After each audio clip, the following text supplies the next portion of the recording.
Hey guys, welcome back to another edition of Storytime with Coach Smith. Happy Friday.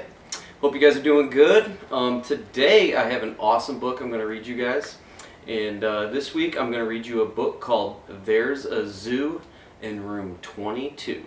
And it's by Judy Sierra. And this is the book I'm going to read for you guys today. Alright, so find a nice and cozy spot, grab a blanket and a pillow, and let's get ready to rock and roll. You guys ready? Alright. And this book again is called There's a Zoo in Room 22. We asked Miss Darling, "May we get a truly awesome classroom pet?" She answered, "Yes! Or better yet, let's choose a whole pet alphabet." And if you see, this is Miss Darling, and here's all of her kids in her class.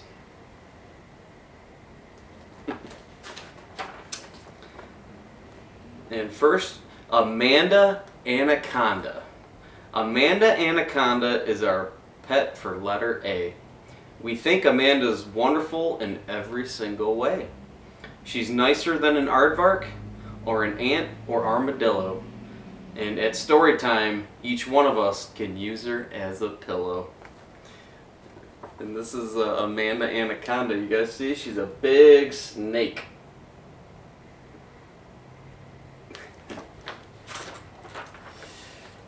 And then B is Boring Beetle Bill. Our boring beetle's name is Bill. Bill's jaws are sharp for drilling. He tunneled through Miss Darling's chair. He found the flavor thrilling. The chair collapsed. Miss Darling fell. She telephoned the carpenter. "Bill Beetle has a boring job now. He's our pencil sharpener." Here's a picture of Boring Beetle Bill. You guys see? It looks like he ate Miss Darling's chair. Did you see her on the ground? Silly.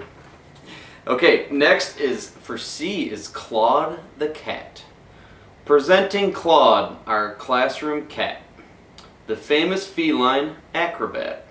At 9:15, Claude takes a walk across the chalkboard to the clock, salutes the flag, then grabs the pole, performs a triple forward roll, lands neatly on Miss Darling's lap, curls up, purrs, and then takes a nap. And this is Claude the cat.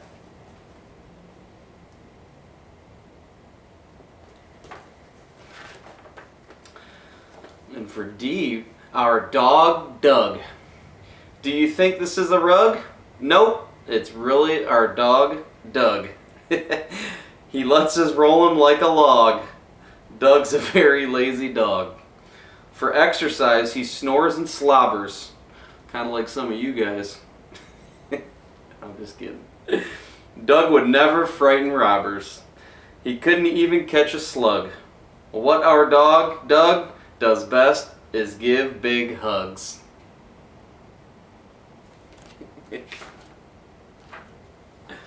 Oh, on the other page it says electric eel.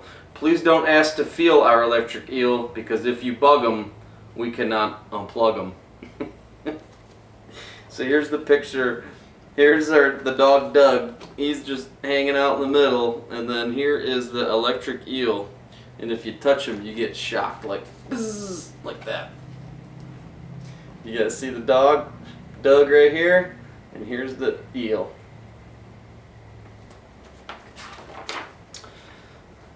And for F, we have Fletcher, Fraser, Fred, and Floyd. They fly through the air with the greatest of ease, using Claude the cat's tail as a circus trapeze. They're fabulous artists, yet Claude is not pleased. No, he isn't much fun having fleas. And then G is for Gentle Jill. Okay, we have a guinea pig named Jill. Excuse me, it'd be J. We have a guinea pig named Jill. Jill's very good at standing still. Why, sometimes she won't move for hours.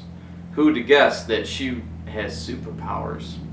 Whenever we feel hurt or scared, Whenever life is just unfair, we find our guinea pig and pet her. Bam! Shazam! And then we're all feeling better.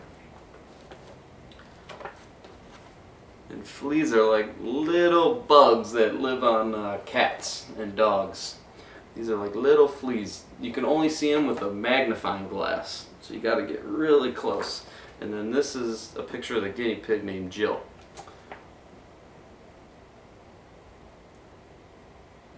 A guinea pig's kind of like a big hamster. Do you guys know what a hamster is? It's kind of like a big hamster. Is what a guinea pig is. They're really sweet. And then next we have H. H for heaps of hamsters. Have you seen our baby hamsters? Why do hamsters always hide? There's not a nook or a cranny that they cannot get inside. I found hamsters in my backpack, in my sleeve, and on my shoe. In my pocket, in my mitten, in my cup of carrot stew. Ew. Oh, I think I know the reason why our hamsters want to roam. They are bored with being at school and they want us to take them home. And next is I for Iggy Iguana. Meg put Iggy on her shoulder. He's a super shoulder holder. Moments later he grew bolder and then climbed up on her head. Now begins the part that's creepy. Our iguana, feeling sleepy, made Meg's hair into a teepee, and her head is now his bed. If you look, here's a hamster right there. There's just a little hamster, and then right here is Iggy the iguana, and she's living in Meg's hair. She kind of looks like one of the Who's from Whoville and How the Grinch Stole Christmas. You guys see?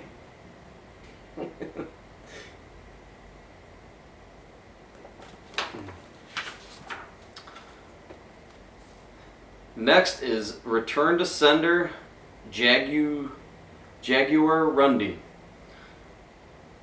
I'm not sure what this is, but let's find out. Special delivery, Jaguar Rundy. The UPS man told us Monday. He set the package on a shelf. It growled. It roared. It opened itself. A gentle pet this cat was not, with jaws that bite and claws that caught. We sadly sent her back and said, let's get a jellyfish instead. So it is. It must have been a jaguar, just like the football team here, the Jaguars.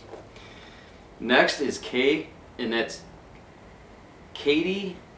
Katie did. Okay? Our Katydid kicked off the lid of her small cage, and then she hid.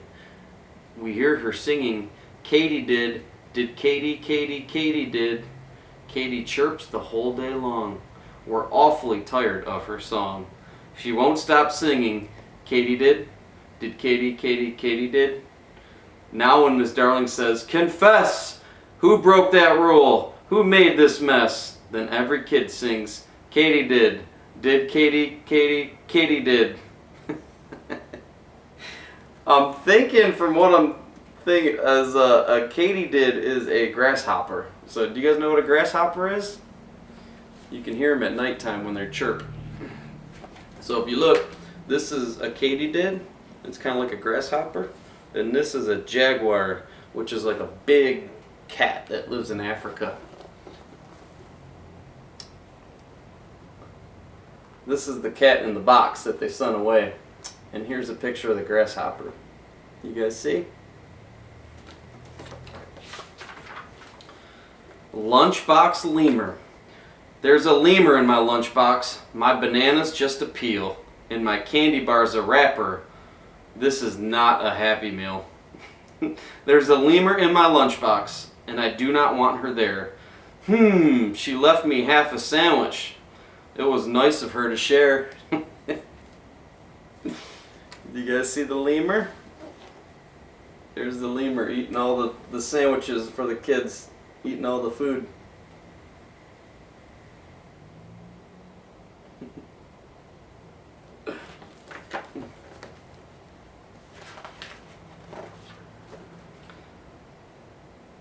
And M is for moose take. We asked the pet shop for a mouse, but by mistake they sent us a moose. A moose would mash our mouse's house, and so we let him wander loose. We're pleased to have a classroom moose, even though he's mighty large. He holds our hats and coats and boots, and usually he doesn't charge. And this is a picture of the moose, and if you see closely, he's holding all the kids' jackets and their boots and their hats, and he doesn't charge them $1. He does it all for free because he loves them. You guys see? Do you guys know what a moose is? A moose is a very big animal. They grow these big horns off their head, and they live in Alaska and parts of the United States. They live out west, up in the upper northwest, excuse me. And they're awesome animals. They're really cool, and they grow these big long horns off their head, stuff like that. So if you ever see a moose, they're really cool. Next, we have Nick the Newt. Mr. Smoot, our substitute, brought us Nick, the surfing newt. Most newts just nap, but not our Nick. Nick rides the waves on a popsicle stick. When I was your age, I had a newt in my class too. They're really cool. And then O is for Otto the octopus. Otto is an octopus from underneath the sea. And in our class, he's learned a lot about geometry. He couldn't wait to imitate a rectangle and pentagon. He grew so bold, he tried to fold into a hexaflexagon. His tentacles got tied in knots. He could not move a muscle. We spent 2 hours untangling our Otto octopuzzle. So here's Nick the Newt. Looks like he's surfing on a popsicle stick. And Otto the octopus, he's all tied up. You guys see? This is Otto right here. And over here is he's surfing on the wave. You guys see Nick the Newt? Newts are kind of like, you guys know like the little lizards that live outside? They're like, or geckos, you guys know? We call them geckos. They're like little lizards, and they all live in the bushes and stuff outside. But that's what a newt is. A newt's kind of like that. They're like that big, like a little lizard. And they live in water, though, instead of on land. So, yeah, newts are really cool. Next is Old Polly the parrot. Old Polly, parrot's the smartest of birds. She knows more than 270 words that she learned as a pet of a pirate named Kemper, a man who, it's said, had a very bad temper. Her first day in class, Polly opened her beak and was sent to the office for nearly a week. Since then, because Polly's a sensible creature, she only repeats words she hears from our teacher. And for Q is Quiet Quahoog. We do not know our quahoog well. He always stays inside his shell. Each time we knock, the door goes slam. He's such an antisocial clam. So clams live in the ocean, and if you look, that's where the quahoog, that's what a quahoog is a clam. You guys see the clam in the fishbowl? And over here is the parrot. And parrots are, they say they're the smartest birds in the world, and they can even learn how to talk. If you guys ever seen a parrot, they know how to talk sometimes. And this is a picture of a parrot.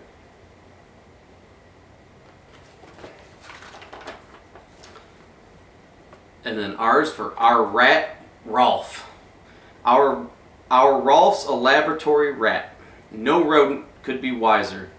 And that's why we appointed him our science fair advisor. Ralph savors each experiment. To please him is not easy.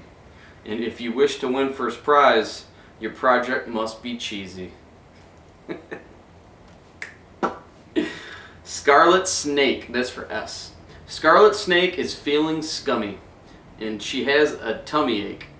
Meanwhile, we've been wondering what happened to Kim's birthday cake.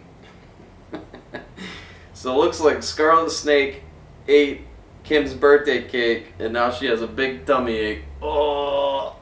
And the rat Ralph looks like he loves science, and more importantly, he loves cheese. So here's a picture of Ralph the rat, and this is a picture of Scarlet the Snake.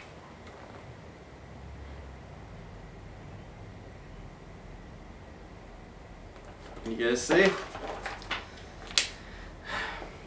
Next is T for Turkey Tom. That's my favorite sub when I go to Jimmy John's. You guys like Jimmy John's? Turkey Tom. Tom tumbled off the turkey truck. We heard his frightened cries. With Thanksgiving Day a week away, Tom needed a disguise. We dressed him in a suit and tie. We thought he looked invincible. Tom wandered down the hall, and now he's our assistant principal. Here's a picture of Turkey Tom.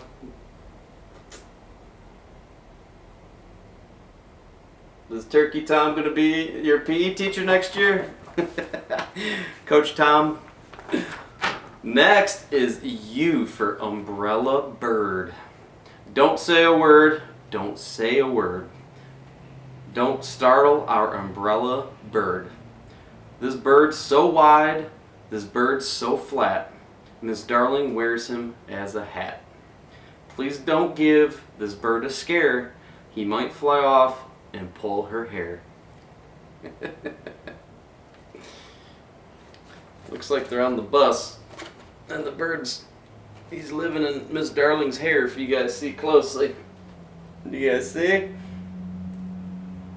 Would you want a bird living in your hair? Probably not, right? Next is V for Vincent the Vulture. On our field trip in December, in the desert far from culture, where most people never venture, we went searching for a vulture. Vincent circled high above us, seeking carcasses to crunch. Could he ever learn to love us? Yes, Miss Darling had a hunch. She caught Vincent in an instant with a 3-week-old school lunch. Looks like all the kids are on the school bus, and this is Vincent the Vulture. You guys know what a vulture is? A vulture is like a really big bird. Very big. Next is Will the Warthog. Do you guys know a warthog is like Pumbaa from The Lion King? I know most of you guys have seen The Lion King, right? He's the funny warthog. So next is Will the Warthog. Will Warthog is not handsome. His aroma is not sweet. His hair is rough. His voice is gruff. It's known he is not neat. His tusks are rather hazardous. His brain is not very big. But what a bore! How we adore this less than perfect pig. That's awesome. So even though somebody can be different, then they still love him for who he is, right? So that's a great lesson. So this is a warthog right here, if you guys see. And even though he may be different, they still love him, right? And they accept him for who he is. And that's awesome. And next is Xena the X-ray fish. Xena the X-ray fish swims scenerly in a dish. We like to sit and watch her dinner when it is already in her. So an X-ray fish means that you can see right through them. This fish is, you can see through their body. It's kind of like looking through a glass window. And that's their bodies, you can see it. So when they eat, you can see the food inside their tummies and their bellies. So it's pretty cool. Next is Yorick the Yak. Yikes! Yorick the Yak is on the attack. He's covering us with kisses. Yuck! The kiss of a yak is a huge gooey smack. So we're very relieved when he misses. So this is the fishy I was telling you about, how you could see inside their bellies. And here's Yorick the Yak. And he loves kissing the kids and giving love. He must be a nice guy. You guys see the yak right here giving kisses? And then here's a picture of the fish. Can you guys see all the food in his belly? In Z, we entered a contest to win a Zorilla. We thought it would be kind of like gorilla. A warm-hearted ape with plenty of spunk. Surprise! A Zorilla is only a skunk. And since we got him, just why is it no one ever comes to visit? Please let us know if you should see a better pet that starts with Z. And here's a picture of the skunk. It looks like he's letting off his perfume, and it's very smelly. Skunks, when they'll let some odor off to scare other animals away, and it's very smelly when a skunk does that. So here's a picture of the skunk letting some odor out, and all the kids are like, "Ooh, PU."